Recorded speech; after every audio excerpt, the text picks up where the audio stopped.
warahmatullahi wabarakatuh. Hello friends, how are you? I hope you all in very good condition so we can learn together today. Okay, on this topic we will discuss about the conventional banks but in contrast side or disagree side. So with me, Anzu Putri Maulina and my friends Marta Nilamsari, we will discuss it together. Let's get started. Assalamualaikum warahmatullahi wabarakatuh. Let me introduce myself. My name is Marta Nilamsari. I am first speaker. In here, I want to explain about the conventional banks, definition, the types of bank, interest, and the law of riba. And let's go! The first explanation is conventional banks. Definition of conventional banks. The definition of a bank according to law number 10 of 1998 dated 10 November 1998 concerning banking is a business entity that collects funds from the public in the form of saving and distributes them to the public in the form of credit and or in the other forms aimed at improving the standard of living of the people at large. There is definition of conventional banks, and I want to say in Indonesian.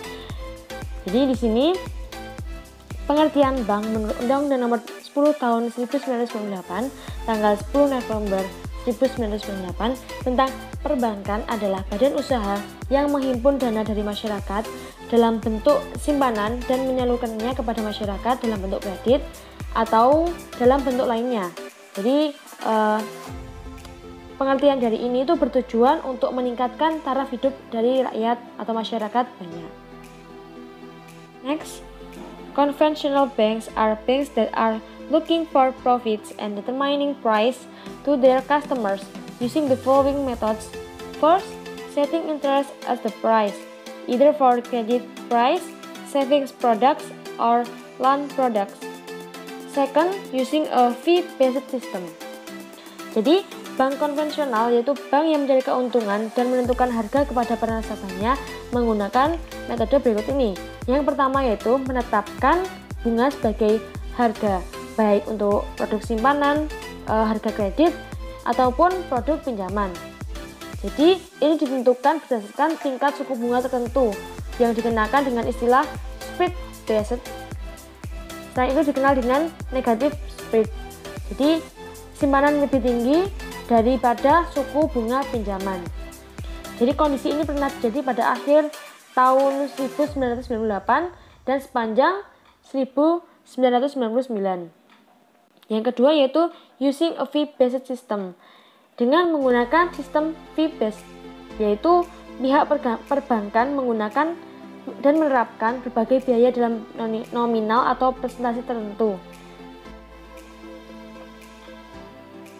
As for banking activities in Indonesia, one, collecting funds from the public in the form of deposit in the form of demand deposit, time deposits, certificates of deposit, and saving.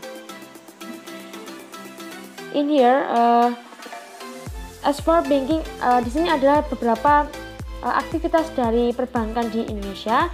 Di antaranya yang pertama yaitu menghimpun dana dari masyarakat dalam bentuk simpanan berupa giro, deposito berjangka, sertifikat deposito, tabungan ataupun bentuk lainnya. Next, give credit dan memberikan kredit. The third is issuing a debt acknowledgement. Jadi di sini dengan menerbitkan surat pengakuan hutang. Next, buy, sell or guarantee at your own risk or for interest and on the orders of its customer. Jadi di sini membeli, menjual dan menjamin atas risiko sendiri maupun untuk kepentingan atas perintah dari nasabahnya. Fifth, transferring money either for their own interest or for interest of customers. Jadi, yang kelima ini adalah memindahkan uang baik untuk kepentingan sendiri maupun kepentingan dari nasabah. 6. Placing funds in borrowing funds from or lending funds to other banks, either by letter, telecommunication facilities, or by display draft, check, or other means. Jelas, yaitu menempatkan dana pada sesuatu, meminjamkan dana dari sesuatu atau bank sesuatu, dan meminjamkan dana ke bank lain dengan menggunakan surat, sarana telekomunikasi, maupun dengan wesel, cek, ataupun sarana lainnya. The next is interest atau bunga.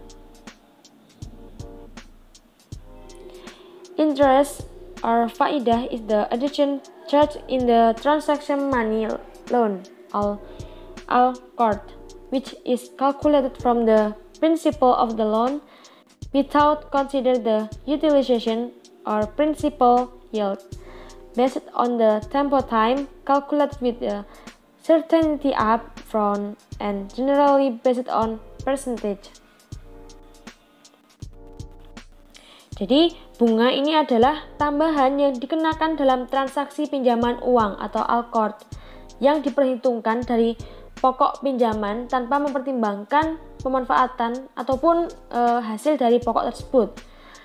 Berdasarkan tempo waktu diperhitungkan secara pasti di muka dan pada umumnya berdasarkan persentase.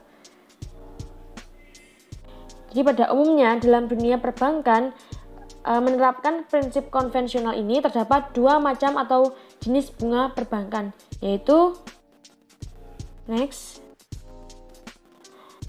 In the banking world that applies conventional principles, there are two types of bank interest, namely, the first, interest on savings.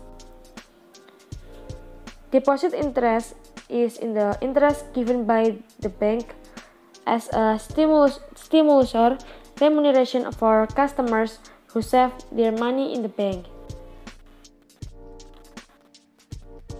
Second, loan interest. Loan interest is the interest or remuneration paid by the customer borrower or debtor who obtains credit from the bank to the bank. As examples of interest of investment credit, working capital credit, and trade credit. Yang pertama yaitu bunga simpanan. Bunga simpanan adalah bunga yang diberikan oleh bank sebagai rangsangan atau balas jasa bagi nasabah yang menyimpan uangnya di bank. Seperti contoh, jasa giro, bunga tabungan, dan bunga deposito. Jadi, bunga dapat diartikan sebagai harga yang harus dibayar oleh bank kepada nasabah yang memiliki simpanan di bank. Selanjutnya yaitu loan interest atau bunga pinjaman.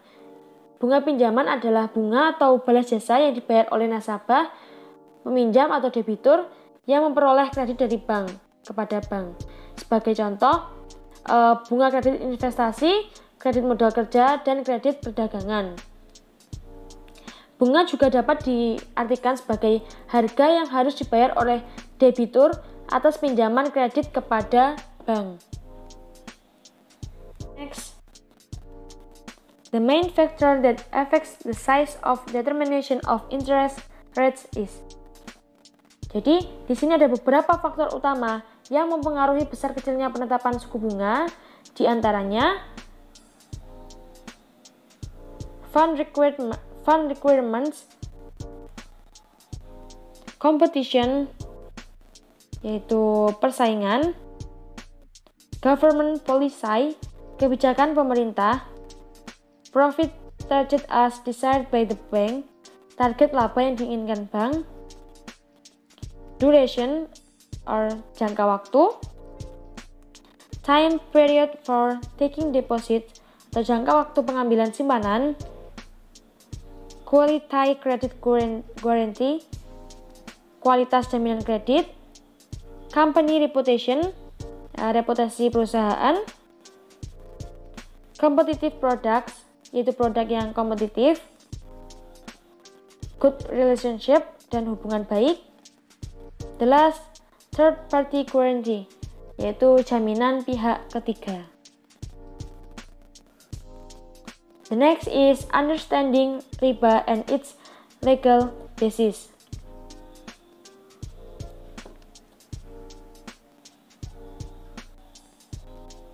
Definition. In the sense of language, riba means addition.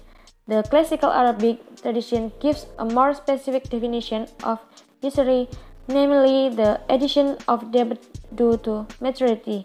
Meanwhile, the definition of usury in general is the addition of the value of certain goods and additional payments to debt. Jadi, dalam pengertian bahasa, riba itu berarti penambahan. Dalam tradisi Arab klasik, memberi pengertian riba secara spesifik, yakni penambahan utang akibat jatuh tempo. Sementara pengertian riba secara umum adalah penambahan nilai barang tertentu dan tambahan jumlah pembayaran pada utang. Dalam praktik riba, agama Islam itu sangat melarang dengan melakukannya secara bertahap, seperti pengharaman minum khamar, yang awalnya pelarangan riba tidak dilakukan dengan menggunakan secara lugas. Karena hal ini pada tradisi Arab jahiliyah sangat kental dengan praktik riba. Pengharaman riba secara langsung bisa menjadi hal yang sangat frontal, hingga pada ayat berikutnya atau pada dalil berikutnya Allah melarang riba secara tegas. Types of riba. Broadly speaking, riba is classified into two groups, namely usury accounts payable and buying and selling usury. Accounts receivable usually is divided into court usury and riba jahiliyah, while usury for buying and selling is divided into riba fadl and riba nasiah. Jadi, secara garis besar, riba diklasifikasikan menjadi dua kelompok. Yang pertama yaitu riba utang piutang dan juga riba jual beli. Sedangkan riba utang piutang dibagi menjadi riba qard dan juga riba jahiliyah. Sedangkan riba jual beli dibagi menjadi riba fadl dan riba nasiah. The meaning of each type of usury is as follows. The first, riba qard, is a certain benefit or level of advantage required from debtors or muqtarid. Yang pertama adalah riba qard, adalah suatu manfaat atau tingkat kelebihan tertentu yang disyaratkan terhadap debitur atau muqtarid. Jadi dalam hal ini, para pihak itu menyepakati besarnya tambahan yang akan dibayarkan di antara merekanya. Walaupun sudah merupakan kesepakatan, namun kesepakatan itu tidak menghilangkan sifat dari pelarangan antara orang yang memberikan pinjaman dan juga orang yang dipinjamkan. The next is riba jahiliyah. Is an excess that occurs because the debt is paid in excess. Yang kedua ini adalah riba jahiliyah, yaitu kelebihan yang terjadi karena utang dibayar melebihi pokok utangnya, karena debitur terlambat membayarnya dari jatuh tempo yang telah ditetapkan. Jadi, dalam hal ini riba sebenarnya tidak dipersyaratkan. Namun karena adanya keterlambatan, kreditur itu meminta kepada debitur agar piutangnya dilebihkan dari utang pokok karena melebihi jatuh temponya.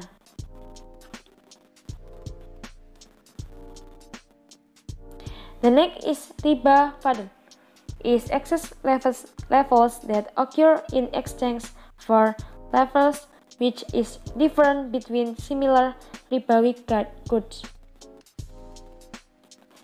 Jadi riba fadl ini adalah kelebihan kadar yang terjadi pada pertukaran dengan kadar yang berbeda antar barang ribawi yang sejenis. Jadi dalam hal ini pertukaran terjadi pada satu waktu. Namun karena sulitnya menentukan harga yang seimbang pada suatu barang sejenis, biasanya itu jadi karena perbedaan kualitas. Harga yang tidak seimbang itu dapat terjadi. Jadi Islam melarang melebihkan satu atas yang lain hanya dengan alasan berbeda bentuk, yang tidak berorientasi nilai barang atau penilaian subjektif. Ini bagus, itu tidak bagus, hanya karena melihat kebutuhan orang lain, karena itu membentuk mental dari periba. The next is riba nasi'ah. It's an additional payment for the amount of capital that is required and advance to be paid by the debtor to the creditor without risk in return for a given payment interval to the debtor. Jadi riba nasi'ah ini adalah tambahan pembayaran atas jumlah modal yang disyaratkan lebih dahulu yang harus dibayar oleh debitur kepada kreditur tanpa risiko sebagai imbalan dari jarak waktu pembayaran yang diberikan kepada debitur. Riba nasi'ah ini juga disebut dengan riba al-duyun karena terjadi pada utang piutang. Next, riba legal basis. So far, for centuries, it has been held fatwa that bank interest is haram because it is seen as raising money and raising money is declared usury. Jadi, selama ini sejak berabad-abad lamanya dipegang fatwa bahwa bunga bank itu haram hukumnya karena dipandang itu menternakan uang dan menternakan uang itu adalah dinyatakan riba. Jadi di sini ada beberapa dalil ataupun dasar hukumnya. Nanti akan dijelaskan oleh teman saya. Dalilnya terdapat dalam Quran surah Ar-Rum ayat 39 yang berbunyi Bismillahirrahmanirrahim. Wa ma ataitum mir riba liyarbu fi amwalin nasi fala yarbu indallah wa ma ataitum min zatin turiduna wajhallahi fa ulaika humul mud'ifun. Shadaqallahul adzim. Jadi artinya and something usually extra that you give so that it increase in human property that usually does not add to Allah's sight. And what you give in the form of zakat, which you mean to save with pleasure of Allah, then those who do so are the ones of multiply the reward.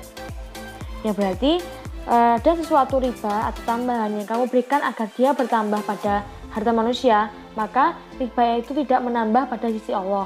Dan apa yang kamu berikan berupa zakat yang kamu maksudkan untuk mencapai keridhaan Allah, maka yang berbuat demikianlah itu orang-orang yang melipat gandakan pahalanya.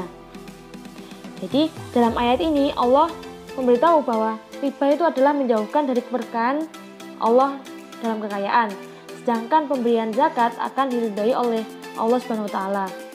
Dan Allah akan meningkatkan pahalanya yang berlipat ganda. Dalam hal ini, zakat yang diberikan itu adalah orang-orang miskin.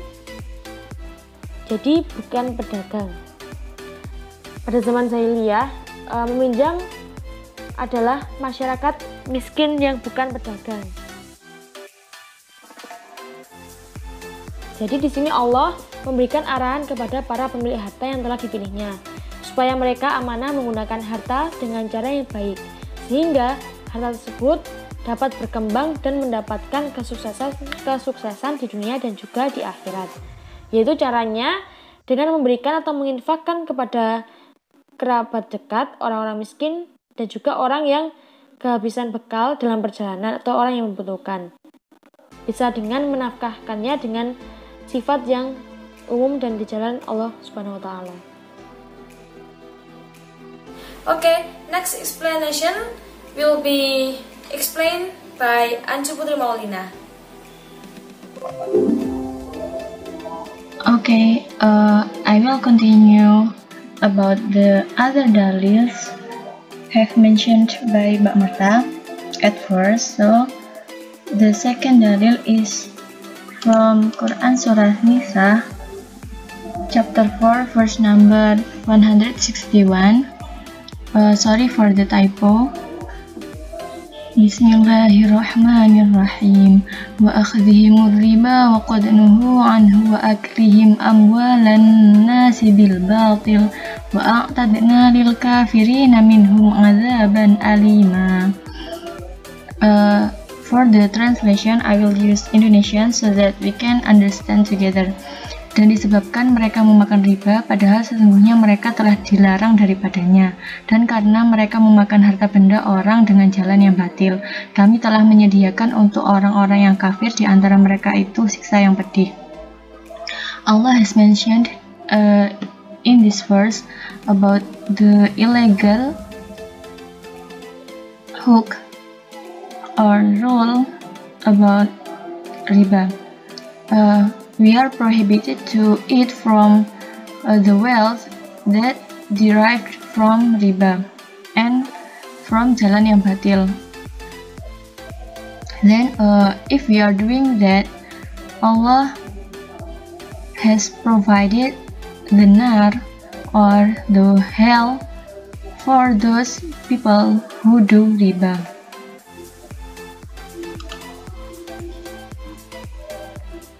Then in Quran Surat Ali Imran chapter number 3 verse number 130 to 132. Bismillahirrahmanirrahim.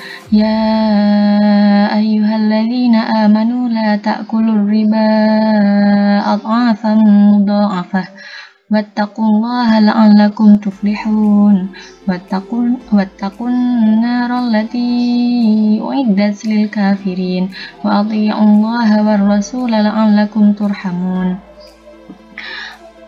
Hai orang-orang yang beriman, janganlah kamu memakan riba dengan berlipat ganda, dan bertakwalah kamu kepada Allah supaya kamu mendapat keberuntungan, dan peliharalah dirimu dari api neraka yang disediakan untuk orang-orang yang kafir, dan taatilah Allah dan Rasul supaya kamu diberi rahmat. These verses revealed in Madinah about the second year or the third year of Hijriah. And again, Allah mentioned in these verses that riba is haram because of the doubled rule payment. I mean, ketika orang menjalankan praktek riba, pasti si peminjam itu mempraktekkan penagihan hutang dengan berlipat ganda. Nah, supaya apa? Supaya mereka menjadi orang yang well-being atau sejahtera. Padahal kesejahteraan itu adalah kesejahteraan yang semu. Dan sesungguhnya dengan menjauhi riba, maka kita akan mendapatkan kesejahteraan yang sesungguhnya. Then Allah mentioned again about the azab or the punishment for those people who do riba with the nar or the hell.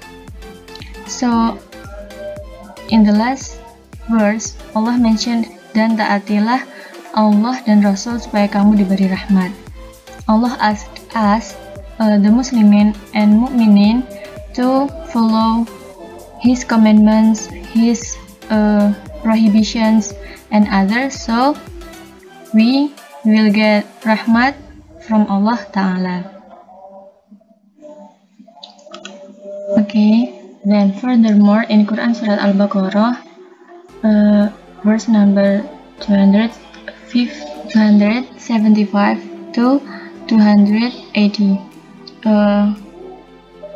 this verses is 6 verses, so that I will not read all, but I will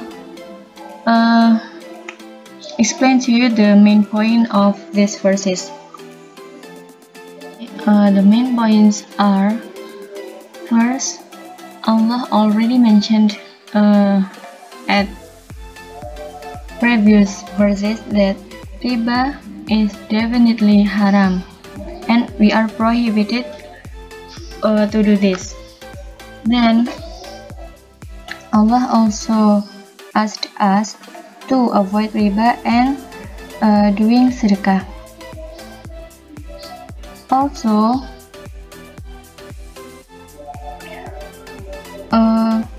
dengan riba ini Allah mempertanyakan keimanan orang-orang mukmin.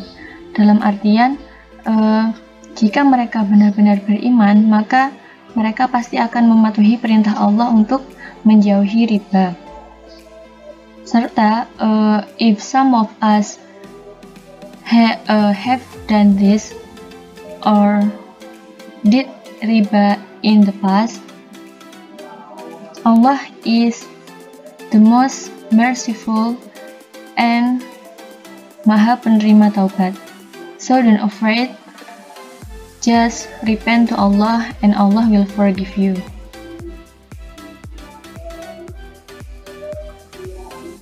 Continue to the next sub-chapter. Here mentioned that Ibnu Abi Zaid revealed that the practice of usury means riba, also hit pre-Islamic Arabs, where usury was multiplied both for money and various kinds of commodities, and age differences applied to livestock. The meaning is, riba juga dilaksanakan dulu pada waktu zaman jahiliyah, dan praktek riba ini sama seperti yang kita kenal sekarang ya, yang menggandakan baik uang ataupun komoditi lainnya, dan juga bahkan perbedaan umur, misalnya hewan ternak itu juga diperhitungkan dalam pelaksanaan riba zaman dahulu. When Rasulullah SAW led the Islamic power, he practiced the truth of Islamic economic life, so the citizens at the time were well-being financially. Then, after he passed away, and the Islamic kingdom also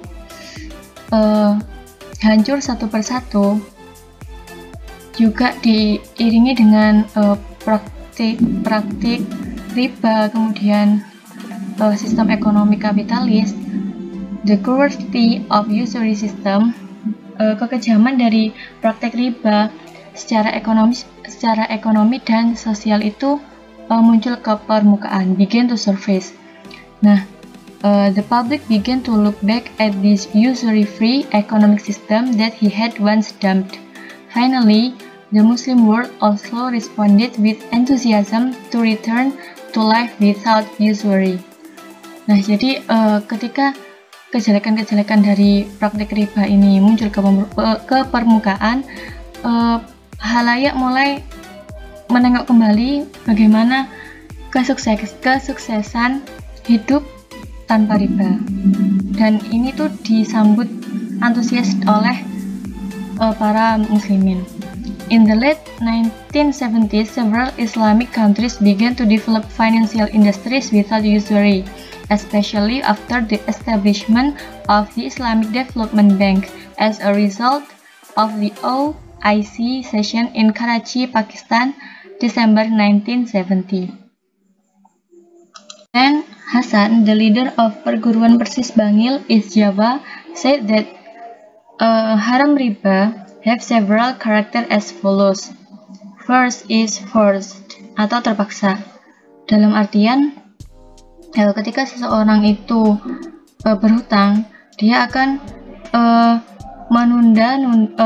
terpaksa menunda kan, karena tidak mempunyai uang untuk dibayarkan. Jadi, ketika ia menunda karena ketidaksanggupan membayar, juga bunga itu akan terus berlipat ganda, seperti poin yang ketiga. Kemudian the second is harm or darar, means that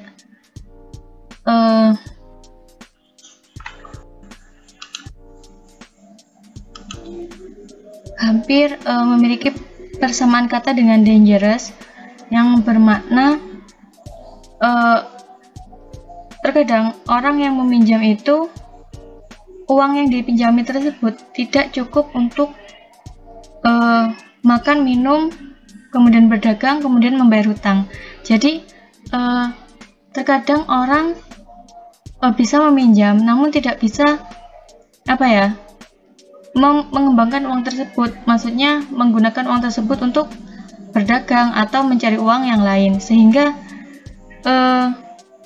akhirnya tidak mampu untuk membayar bunga sekaligus hutang yang dipinjamnya. Kemudian yang terakhir, double atau berlipat ganda sesuai yang saya jelaskan tadi di poin pertama. Even the Pakistan Bank Advisor states that when riba is viewed from moral and material perspective, it is none other than giving poverty. Jadi mau bagaimanapun, riba itu pasti menimbulkan kemelaratan. Dari segi moralnya, pengakuan dari para ahli ekonomi bahwa riba itu menciptakan kemelaratan. Kemudian secara material juga riba juga itu mengambil uang yang tidak sepatutnya dari masyarakat. Jadi bagaimanapun tetap menimbulkan kemelaratan.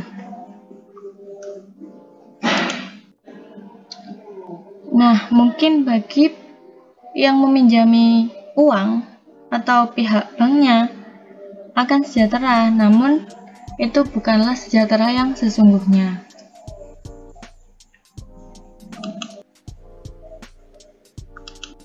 Ini Islam Allah has explained in Quran surat Maidah verse number 2, wa ta'awanu 'alal birri wat taqwa wa la ta'awanu 'alal itsmi wal 'udwan wattaqullaha innallaha syadidul iqab. Dan tolong-menolonglah kamu dalam mengerjakan kebajikan dan takwa, dan jangan tolong-menolong dalam berbuat dosa dan permusuhan. Bertakwalah kepada Allah, sungguh Allah sangat berat siksaannya.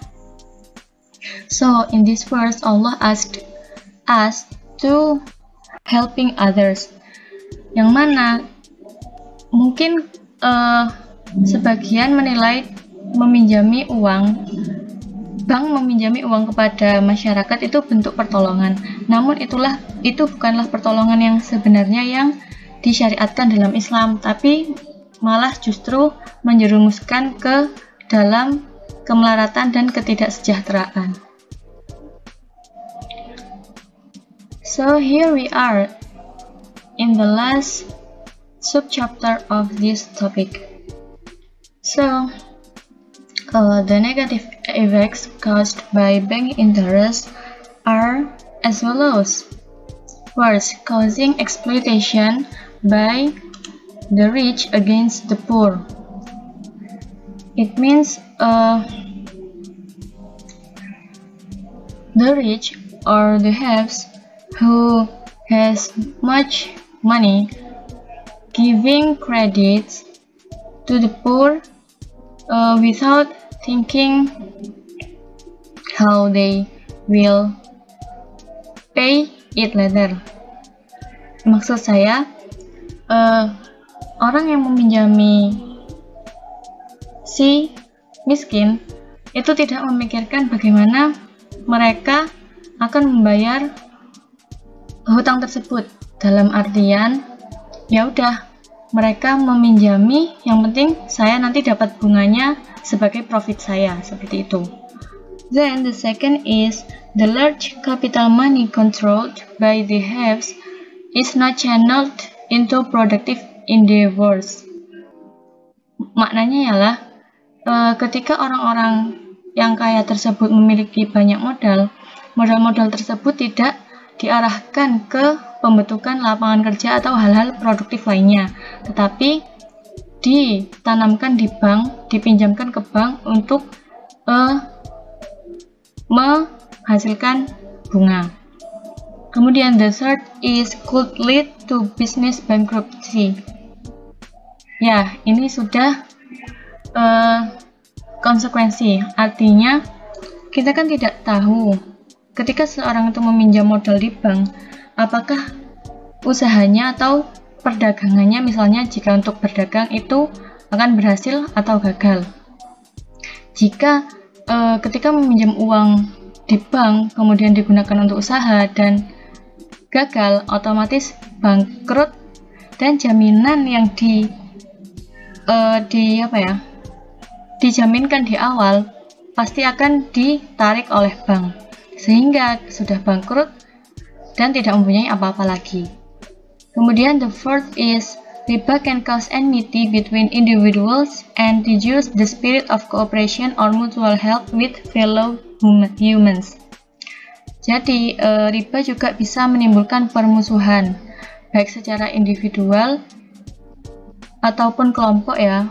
Mungkin kalau misalnya kayak perusahaan atau gimana, dan merendahkan atau mengurangi semangat kerjasama antara manusia, seperti itu.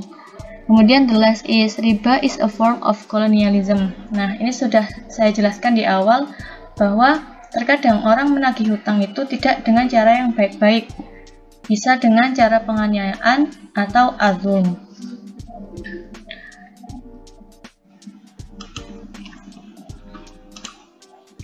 Then, according to Nasution, the negative effects caused by bank interest are as follows. The first, with this system, tourist, governments, and consumer groups are in a corner. It means terpojokkan ya. Jadi dengan beratnya beban bunga bank ini membuat berbagai macam pihak itu semakin terpojok. Then, the only groups that can loans are generally those that have higher and more secure guarantees. Contohnya begini, misalnya si A dan si B sama-sama ingin meminjam 500 juta di bank. Yang A memberikan jaminan sebuah mobil dan B memberikan jaminan sebuah rumah. Jadi yang mana yang lebih secure dan lebih tinggi harganya, nilainya? Pasti yang rumah ya. Jadi B mendapatkan pinjaman 500 juta tersebut, sehingga dengan jaminan mobil seseorang tidak bisa meminjam uang dan tidak bisa mengembangkan usahanya. Akibatnya apa? Bisa jadi dia malah menjual mobilnya untuk kebutuhan sehari-hari, seperti itu. Then the third is resulting in an unequal distribution of income. Maksudnya ialah bakal terjadi kesenjangan sosial antara si kaya dan si miskin. Udah klise ya, yang kaya tambah kaya, yang miskin tambah miskin, semakin miskin maksudnya. The fourth is banking with an interest system recognizes that there is no difference between consumptive and productive borrowers. Maknanya, ketika bank itu meminjami peminjam, entah digunakan untuk hal yang konsumtif atau produktif, bunganya sama saja. Jadi, orang yang meminjam untuk kebutuhan sehari-hari seperti makan, minum, akan mengalami beban bunga yang lebih berat rasanya daripada yang digunakan untuk kebutuhan produktif, karena produktif kan bisa menghasilkan uang untuk membayarkan kembali, sedangkan konsumtif tidak bisa seperti itu. Kemudian yang terakhir, the bank also doesn't differentiate between business needs and general needs. Pengertiannya hampir sama ya dengan poin 4. Jadi bank itu tidak memilah-milah dan kebutuhan dari si peminjam.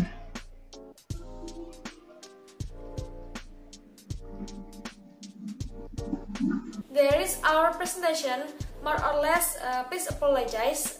Thank you. Wassalamualaikum warahmatullahi wabarakatuh. Okay, maybe that's all. Thank you. Don't be hesitant to give critiques, advices, or questions.